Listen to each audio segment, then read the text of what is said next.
परिचय देते हैं। मैं जसवंत सिंह, प्रदेश महामंत्री, सेंट्रल रीजनल वर्कशॉप कर्मचारी संघ। हमारे संगठन द्वारा परिवहन निगम में कार्यरत नियमित और संविदा और 2200 कर्मचारी जिनकी संख्या लगभग 55,000 है की मांगों के संबंध में हम सदैव संघर्षशील रहते हैं, कर्तव्यनिष्ठ रहते हैं और निगम हित के कार्यों में भी हम उसी तरीके से भागीदारी करते हैं। आज वार्ता नहीं की गई और उसके कारण और कर्मचारियों का आक्रोश को देखते हुए 6 फरवरी 2019 को परिवहन निगम मुख्यालय पर हमारा सांकेतिक 1 दिवसीय धरना प्रदर्शन हम करने जा रहे हैं, जिसमें प्रमुख मांगे शासन के आदेश के अनुसार संविदा चालक परिचालक जो कि वर्षों से काम कर रहे हैं, वर्ष 97 से चालक काम कर रहे हैं, 2004 से परिचालक काम कर रहे हैं, की नियमित नियुक्ति नहीं की जा रही है। हमारे यहाँ पर 2200 कर्मचारी जो माननीय मुख्यमंत्री जी कहते हैं कि ठेके पे नहीं लिए जाएंगे, उनका वेतन जो है खाते में दिया जाएगा और जो अभी तक निगम अपनी तरफ से 2200 कर्मचारियों को रखे हुए था, आज हो रही है वो हमारे वेतन में नहीं लगाई जा रही है। हमारे जो 20% कर्मचारी ACP का लाभ नहीं ले पा रहे हैं, उनको ये दिया नहीं जा रहा है, रोक का बहाना लगा करके उनके एरियर्स का भुगतान नहीं किया जा रहा है। 7वें वेतनमान में ये तय हुआ था कि एक कमेटी बना करके उसमें निर्णय लिया जाएगा कि 7वें वेतनमान का भुगतान किस तरीके से किया जाएगा, कमेटी का गठन नहीं किया गया है। इसके अलावा नेचुरल जस्टिस के आधार पर जिस पे देश के कानून बने हैं, उसके आधार पर हमारे मुख्यालय के भी आदेश जारी हुए हैं कि बिना जांच कार्रवाई के निलंबन और संविदा समाप्ति और रिकवरी जैसी कार्रवाई न की जाए। क्षेत्रों में डिपो स्तर पर तमाम प्रकार की अनियमितताएं बरतते हुए मुख्यालय के आदेशों की अवहेलना करते हुए उनकी संविदाएं समाप्त की जा रही है, निलंबन किया जा रहा है, मनमाने तरीके से जाँच कार्रवाइयाँ की जा रही है।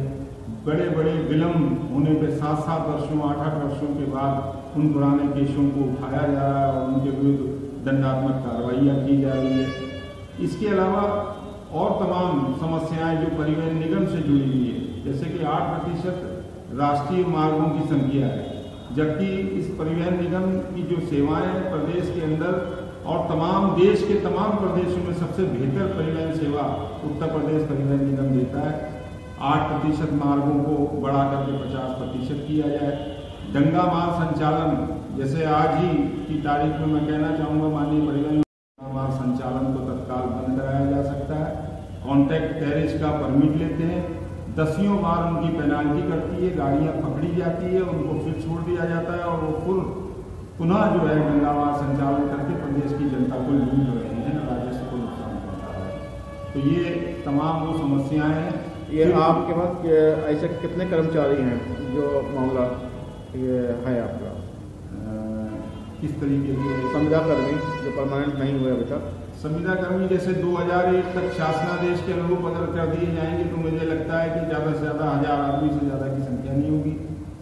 14 से 15,000 के बीच में संविदा के चालक हैं जो काम करते हैं और बिल्कुल समान कार्य करते हैं, जिनको ये बरसों वर्ष से अलाटमेंट की ड्यूटी कर रहे हैं। इनकी ड्यूटी स्लिप अलाटमेंट में बनती है, महीनों से सालों से लगातार वही काम कर रहे हैं जो नियमित कर्मचारी काम कर रहा है। आउटसोर्सिंग एजेंसी के बारे में क्या कहना है आपका? आउटसोर्सिंग एजेंसी तो जिस तरीके से अभी मैं आपको ताज़ा उदाहरण लखनऊ क्षेत्र का दे सकता हूँ कि अभी इससे पहले 2200 के कर्मचारी परिवहन निगम के द्वारा ही लेकर के काम लिया जा रहा था उनसे। अब इन्होंने, जबकि माननीय मुख्यमंत्री जी ने कहा है कि ठेकेदारी प्रथा बंद की जाएगी, खाते में पैसा दिया जाएगा, अब इनके संविदा के 2200 के कर्मचारी जो हैं इनको किसी ठेकेदार के माध्यम से कर दिया गया है। और जहाँ तक मैं दावे से ये कहता हूँ कि जितना खर्चा वेतन देने में परिवहन निगम का आ रहा था, इस ठेकेदार को देने में कम से कम नहीं तो दुगना खर्च लिया है परिवहन निगम उन ठेकेदारों को दे रहा है। 6 फरवरी को आपका कहाँ धरना प्रदर्शन होगा? 6 फरवरी को हम परिवहन निगम मुख्यालय पे ये धरना प्रदर्शन करने जा रहे हैं और अगर धरना प्रदर्शन से हमारी मांगों का निस्तारण नहीं होता है तो आगे कठोर आंदोलन के अंदर हम परिवहन निगम का चक्का जाम करने की भी योजना बना सकते हैं।